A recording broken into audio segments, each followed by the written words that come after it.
Yolanda closed out her register at the CVS on West Boulevard at 9:45 that Wednesday night, the one where it had been drizzling on Charlotte all day long.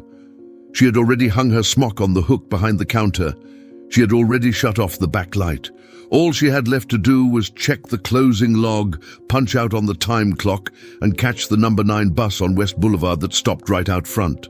But before any of that, she pulled a folded piece of paper out of her purse. It wasn't a receipt from the store.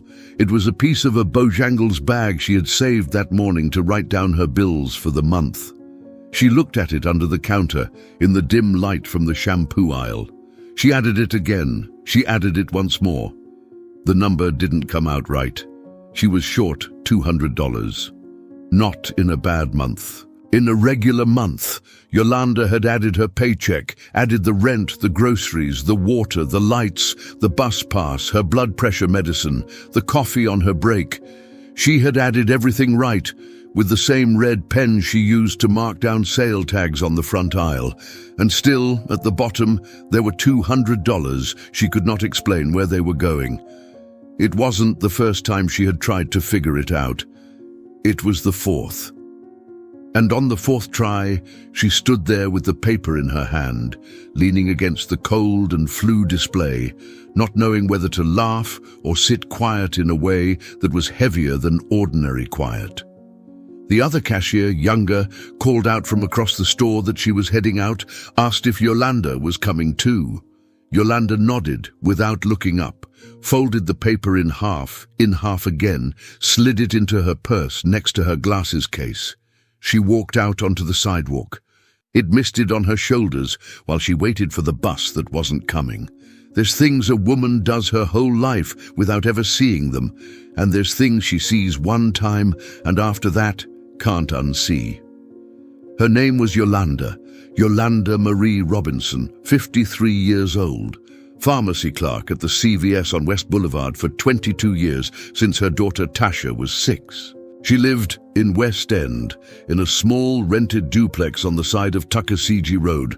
2 bedrooms, a front porch with 1 wicker chair, a screen door that needed rehinging, and a small backyard with a magnolia tree that gave more shade than blooms. She lived off her paycheck of around $2,200 a month, and from a few extra hours when her co-worker Latrice asked her to cover a Saturday shift so Latrice could take her mama to dialysis. Latrice always returned the favor later. Her life had started shifting 6 years ago, on the same day it shifts for a lot of women like her. It was when Marcus, her husband, lay down on the couch after Sunday dinner and didn't wake back up. Brain aneurysm. The doctors at Carolina's medical center explained to her later, in that voice doctors use when they have to explain something they wish they were not the one having to explain, that there was no way to have seen it coming. Yolanda listened, nodded her head, and went home that afternoon, carrying the shirt Marcus had worn to work the Monday before. The blue button-down folded inside a paper bag. That was all she brought back. Her daughter Tasha was 22 when her daddy passed. She was finishing her business administration degree at North Carolina A&T over in Greensboro. Yolanda did what every mother in that hour does. She didn't cry in front of her. She cried later in the kitchen, with the burner turned on under the kettle so the sound of the flame would cover the rest. Tasha wanted to come home to Charlotte to be with her mama. Yolanda told her no. She told her she had to finish. She told her that was what her daddy wanted, that she herself would be all right. Tasha finished, got a job at a marketing firm in Atlanta, stayed down there. She came up every 3 months. She called every Sunday. From her mother Doris, who had passed 2 years ago of a respiratory complication after a pneumonia that seemed light at first, Yolanda had inherited one small thing. It wasn't the little house out in Sugar Creek, which had been sold to pay the nursing home bills at the end. It was a notebook of accounts, brown leather cover, hard, the kind they used to make, with a rubber band wrapped around the corner to hold it shut. Her mama Doris had kept her bills month by month, without missing a single one. since 1984, with that tight handwriting that comes from somebody who learned to write late and without anybody really teaching them. Left side of the page, what came in. Right side, what went out. Yolanda put the notebook at the back of her bedroom closet, inside a shoebox wrapped in a piece of an old church bulletin from Mount Sinai. She looked at it now and then. She touched it without reading it. It was the only thing of her mama's left after the rest of it got sorted, sold, given away, or thrown out. If you're here today listening to this story, it's because you know a woman like Yolanda too. Or maybe that woman is you. This space was made for the woman who does her bills every month with a pencil and a calculator and still gets to a day when the numbers don't add up, who takes from her paycheck to pay what she owes and still feels like something is slipping through cracks she can't see. If you haven't tapped that subscribe button yet, stay with me a little longer. This woman still has plenty to say. The week after that, Yolanda started looking at things she hadn't looked at in a long time. She looked at her bank statement at the Wells Fargo ATM over by the church. She sat at the kitchen table with the statement in front of her and started marking with a yellow highlighter every single thing that had been pulled out. Rent, she knew. Lights, she knew. Water, she knew. But there were other lines. Lines she had never stopped to read. There was a charge of $12 with the label monthly SVC fee. There was a monthly pull of $14.99 under the name of a service she didn't remember signing up for. There was a pull of $40 under the name of an insurance company she thought she had cancelled when Marcus passed. Yolanda read the statement once. She read it twice. By the end of the second time, her head was throbbing on the right side of her temple. She turned off the living room lamp, went to the bedroom, laid down on her back. She watched the ceiling fan turn slow. For the first time since she had started working at the pharmacy 22 years ago, she felt a very specific kind of not wanting to wake up to go in the next morning. Not a big kind, a small kind. The kind a woman feels and pretends she didn't feel, because if she admitted to feeling it, she would have to decide what to do with it. The Sunday that came was the second anniversary of her mama's passing. Yolanda had planned to go to the 9 o'clock service at Mann's, Sinai Missionary Baptist Church on Beattiesford Road. That was the church her mama had belonged to. Yolanda didn't go every week, but she went on that day. She got up early, made coffee, ate toast, put on the navy blue dress. She caught the bus, sat in the middle seat. She stayed looking out the window at the Charlotte sky in May, that almost blue-gray sky that looks forgotten by the sun. The church was almost full. Yolanda sat in a pew in the middle, on the right side, in the lower part of the sanctuary. Pastor Green preached on the memory of those who had gone home. They sang a hymn Yolanda had never quite learned by heart. When the time came to greet your neighbor with the peace of the Lord, Yolanda reached out her hand to an older gentleman on her right and a woman on her left. The woman gripped her hand with more firmness than custom required. Yolanda looked sideways, without quite turning her head, and got a small surprise. It was her Aunt Vernell, sister of her Mama Doris. Vernell Robinson, 69 years old, lived in Greensboro, had been gone from Yolanda's life for about 15 years, over an old fight about some money from the estate that Yolanda couldn't even remember the reason for anymore. Yolanda wasn't expecting to see her. Aunt Vernell didn't say a word during the service either. She just squeezed her hand. Yolanda squeezed back. She kept facing forward.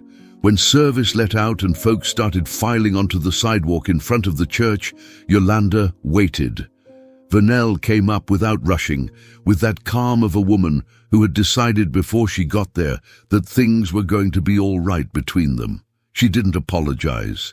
She didn't explain the 15 years. She just took Yolanda by the elbow and said, "Let's go get us a cup of coffee at that little spot on the corner, baby girl." Yolanda went. The diner was small, with a formica counter the color of yellow margarine and a ceiling fan turning crooked in the corner. Vernell ordered 2 coffees with cream, 2 pieces of sweet potato pie. She sat down on the stool across from Yolanda. She talked first about the weather, then about the service, then about the church changing pastors, then about Doris.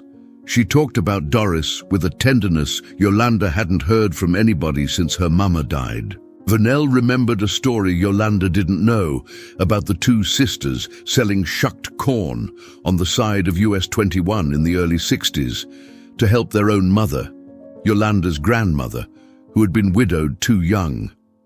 And right there, without anybody asking, without it being planned, Vernell told her one small thing, almost at the end, when the coffee was already at the bottom of the cup.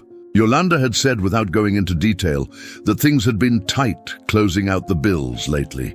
She didn't say $200. She just said it had been tight.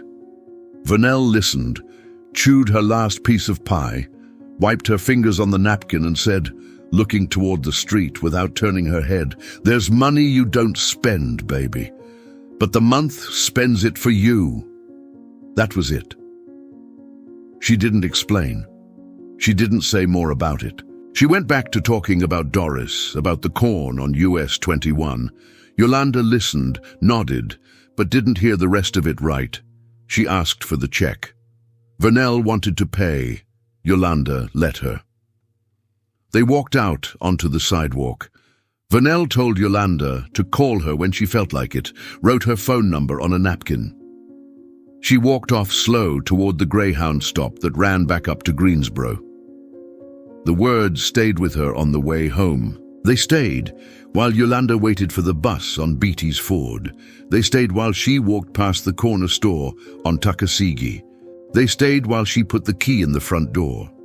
When she walked in, she sat on the couch still wearing the navy blue dress and stayed looking at the wall without seeing the wall. The neighbor on the other side of the duplex had turned on the news earlier than usual. The sound came through muffled. Yolanda looked at the ceiling, saw the yellowish stain in the corner where the rain had come through back in January, and the landlord had never come around to fix it. She had forgotten about that stain. She forgot again. That evening, Yolanda went to the kitchen to heat up some soup from a can. She put the pot on the burner, opened the can, poured the soup in. She forgot to stir. The soup made that white film on top. Yolanda turned the burner off, poured the soup in the bowl anyway, carried it to the table. She ate 3 spoonfuls and stopped. She wasn't hungry. She went to the sink, washed the bowl, dried her hands on the yellow towel hanging from the hook. She came back to the living room, picked up the bank statement she had left on the coffee table, walked to the bedroom, laid down on her back on the bed with the statement pressed against her chest. She didn't read it again. She just stayed there with the paper resting on her chest like a woman holding an old letter. She fell asleep around 2 in the morning without turning off the ceiling fan. She woke up at 5:40 before the alarm. She went to the kitchen, made coffee. She drank it black. She forgot the sugar. She only noticed by the 3rd sip. The days that followed were strange. Yolanda couldn't go back to being who she was before that addition that wouldn't add up, and before her Aunt Vernell's words. Without trying, she started noticing things she hadn't noticed before. She noticed that there was a monthly pull of $45 for a cell phone plan she had signed up for back in 2015 when she needed data to call Tasha down in Greensboro, and she had never switched to a smaller plan even now that she barely used 3 gigs. She noticed there was a monthly pull of $35 for a funeral plan on Marcus that she had signed up for in 2018 when Marcus's cousin passed, and he told her it was a thing to have. Marcus died 3 months later. The plan kept pulling. Yolanda kept paying without looking. She noticed that the old fridge she had bought in 1998 before Tasha was born still worked, but had been making a different sound since last year. She remembered what the neighbor on the other side of the duplex had said once, that an old fridge runs up your power bill double. She remembered the Duke energy bill that had crept up over the last 2 years for no clear reason. She figured maybe $25 a month was the fridge. She noticed that the annual fee on the credit card she barely used, but kept paying because she was scared canceling it would mess up her credit. Pulled $99 once a year, which spread out came to $8 a month. But the month it pulled, it stung. She noticed that the streaming subscription Tasha had put on her name back in 2020 so her mama could watch shows during the pandemic, and that Yolanda had used for 3 months and then forgot to cancel, pulled $14.99 every 8th of the month. Before, she had walked past these things without seeing them. Now they called out to her one by one, like signs that had always been there, and she had been walking around with her eyes closed. It wasn't a sweet discovery. It was a kind of shame that took her a while to put a name to. It was the very specific feeling of having gotten up at 5 every morning of her grown life to go to work, and during all that time, having let the month work against her in silence. One Wednesday evening, Yolanda made a decision she hadn't talked over with anybody. She went to the bedroom closet, pulled out from the bottom shelf the shoebox wrapped in the church bulletin, took out the brown leather notebook of her mama Doris. She sat down at the kitchen table under the yellow light of the bulb in the ceiling that didn't have a fixture, the one she had never changed since she moved into the duplex in 2002. She opened the notebook to the first page of the year 1984. Her mama's tight handwriting filled the right margin and ran down to the bottom of the page. Doris noted everything. Paycheck for the month, money for groceries, light bill, water bill, money saved, money loaned, money paid back. She even had a small column in the corner of the page called Little Things, where Doris noted the small charges that had shown up without her quite seeing them. Yolanda stayed there, reading her mama's handwriting without rushing, turning one page at a time until almost midnight. The notebook had the smell of paper kept in a closet for many years, that smell of mild mildew with a whisper of old soap. Yolanda put her hand on the page from June 1992, from the month she herself turned 12, and read in the Little Things column an entry of her mama's in that careful handwriting. Yolanda was in here. $12 from the kitchen drawer for the school field trip. Didn't tell her I knew. Yolanda closed the notebook. She didn't cry. She picked up a fresh notebook, blue spiral bound, the kind she bought for $2 at the Dollar General down the block to write down customer pickups at the pharmacy. She opened it to the first page. She wrote the date, May 28th, in the upper corner. Below that she wrote one word, Little Things, and she started listing, without rushing, without putting pressure on herself. Pulling out the last 3 months of bank statements, pulling out the last 3 months of credit card bills, pulling out the phone bill, pulling out the homeowner's insurance paperwork. She set them down one by one in the column. Streaming, $14.99, bank monthly fee $12, cell phone $45, funeral plan $35, doubled homeowners insurance $40, annual credit card fee diluted $8, old fridge running double $25 estimated. Yolanda added it up, $180, not $200 yet. There was still 20 more to find. She kept noting. She found it. It was a subscription to a pharmacy discount app the chain had asked her to sign up for 4 years ago for medication discounts, and that had kept charging $8 a month, even after the chain switched systems. She found also a charge of $15 from a digital book club she had signed up for one night, when she was tired and clicked without really reading the terms. $203. Yolanda stayed looking at the notebook open on the table. The yellow light from the bare bulb made the paper look even more yellow. There was no ceiling fan in the kitchen. The air was still. The neighbor on the other side of the duplex had turned off the news. The silence of the building was the silence old duplexes have at midnight, with the pipes knocking now and again. There's women who work their whole lives without anybody ever telling them that half of what they earn already has an owner before they wake up. Yolanda closed the notebook. She carried it to the bedroom. She set it on top of her Mama Doris's brown leather notebook. The two notebooks together, one from her mama, one from her. Like they were two halves of the same accounting that had started before she was born, and that maybe now could be settled a different way. The months that followed were slow. Yolanda cancelled everything that needed cancelling without rushing, calling a different number once a week. Some companies handled it easy, others dragged it out, offered discounts so she would stay, asked if she was sure, gave her wrong steps on purpose. Yolanda held firm. She cancelled. She called back when they started charging again. She got them cancelled. She cancelled the funeral plan on Marcus. She cancelled the doubled homeowners insurance. She cancelled the streaming. She cancelled the pharmacy app. She cancelled the digital book club. She switched the cell phone plan to a $30 one, which was what she actually used. She switched the credit card to one with no annual fee that her Aunt Vernell suggested over the phone.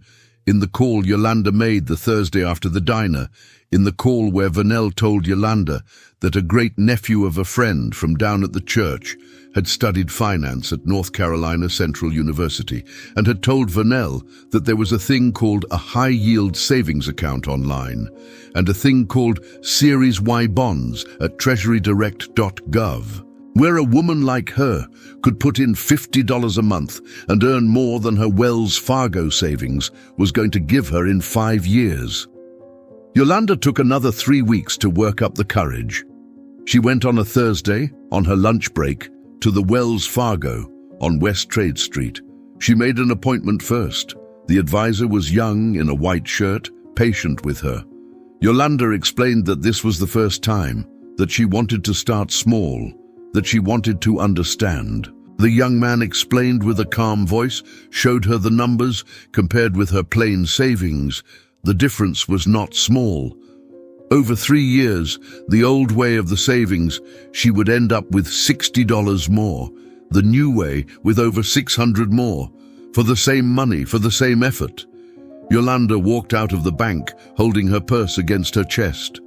Her hands had gone to her lap without her noticing. She sat down on a bench across from the bank, under the biggest tree on the corner, and stayed looking at her feet.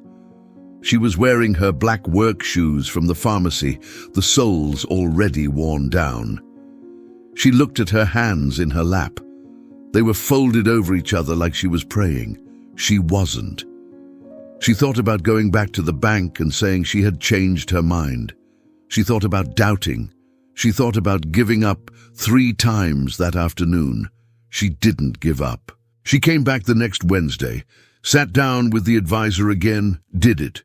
She didn't do it with all of it. She did it with half of the money that had shown up in her account after the cancellations from the month before. $110. She put it in a money market account at the credit union and a Series 1 bond at Treasury Direct, exactly the way Vernell had told her on the phone. She left the rest in her checking for emergencies. She signed the papers with the bank's pen.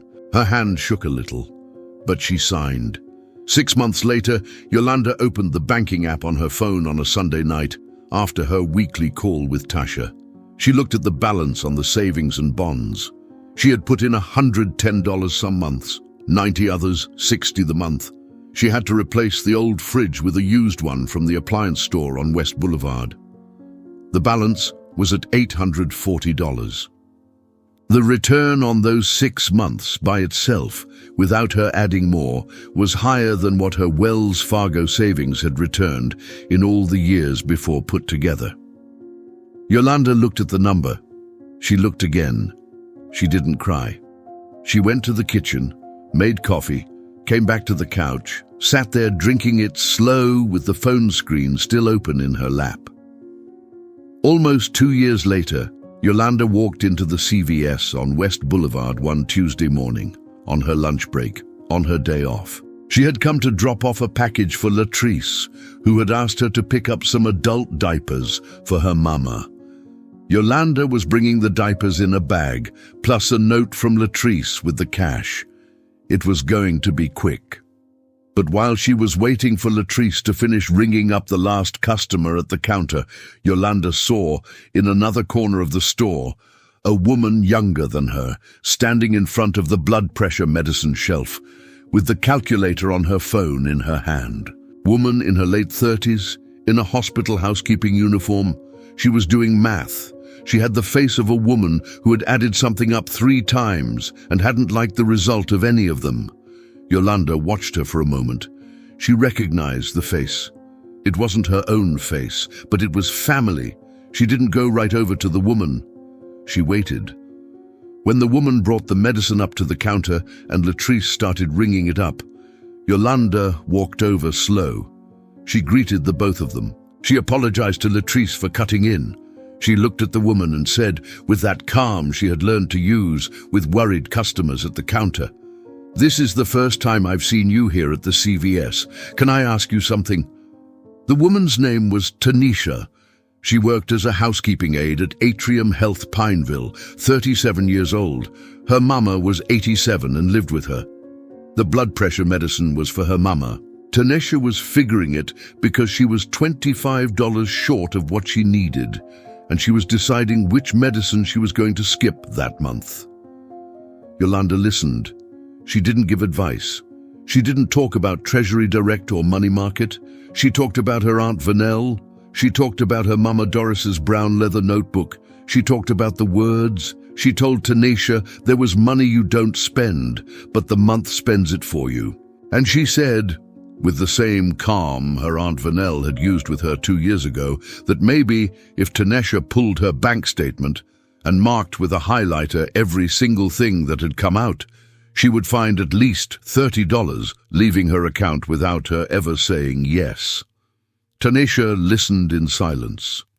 She looked at Yolanda with the face of a woman who had heard something familiar but had forgotten where she had heard it before. She asked Latrice to bag up all the medicine. She paid with half the cash she had. She told Yolanda before she walked out that she was going to try. She took Yolanda's number written on a slip of paper from the order pad. She walked out. Yolanda waited for Latrice to finish with the next customer. She handed her the bag with the diapers. She made small talk for a minute. She caught the bus home. When she got home, she went straight to the bedroom. She opened the closet. She pulled out the shoebox. She took out her Mama Doris's brown leather notebook. She set it on top of the dresser. She set next to it her blue spiral notebook with the column of little things she had started filling almost 2 years ago. The 2 notebooks together, one of her mama's, one of hers. Both open. She picked up a pen. She wrote a new line in her notebook. October 22nd, Tanisha from Pineville. $25, that might be more. She closed the notebook. She turned off the light. She went to the kitchen, turned on the burner under the kettle, waited for it to whistle, made a cup of tea. She carried the tea out to the small back porch of the duplex. She sat down in the wicker chair, leaned her back, looked at the Charlotte sky that was clear that night with more stars than you could count. If you made it all the way here listening to this story, I want to ask you one thing. Comment down below, day 1, and tell me what you're going to do today, just for you. It can be small. It can be pulling your bank statement and marking it with a highlighter. It can be canceling a subscription. It can be calling an Aunt Vernell of your life. I want to read every comment that comes through. Every single one. No exceptions. And if this story made you think of some woman, send her this video. Your sister, your friend from work, your neighbor next door. The woman who works hard and still, every month, feels like something is slipping through cracks she can't see. Send it to her. She'll understand why. If you haven't subscribed to this channel yet, stay with us a little longer. This is a space made for the woman who has lived, who is still living, who is tired of trying to do it all right by herself. Hit that little bell so you don't miss the next videos. And take care of yourself, baby. We'll see each other in the next story.